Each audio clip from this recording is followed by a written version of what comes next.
evening, viewer. Welcome to our FTB English.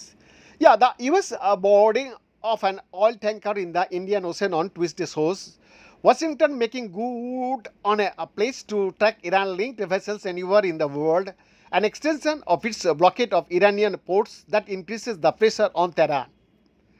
But the expansion of the area of conflict thousands of miles from the Persian Gulf could widen the gap to be overcome at any peace talks. Viewers, for the same US Joint Chief Chairman General Dan Kayan last week emphasized that Iran-linked vessels would have a hard time avoiding the global reach of the US Navy.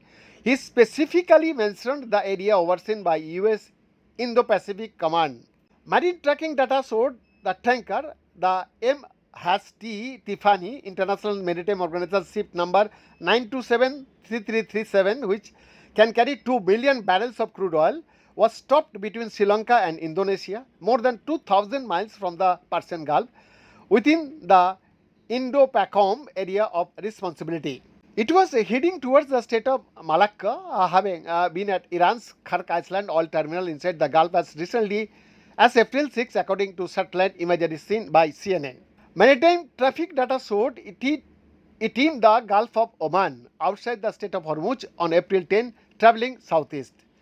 On April 21st, shortly after passing Sri Lanka, the tanker made an abrupt course change. First a sharp 90-degree turn to the south, then another sharp 90-degree turn back east. Soon after, the US announced the boarding. A CNN review of the Tiffany's movements over the past years shows it traveling frequently between the Persian Gulf and Malaysia's eastern outer port limit on the eastern side of the state of Malacca. The EOPL is a spot where sanctioned oil from dark fleet tankers is transferred to other vessels to obscure its origin and evade sanctions. We in the exclusive report FTV English, Delhi, Bharat.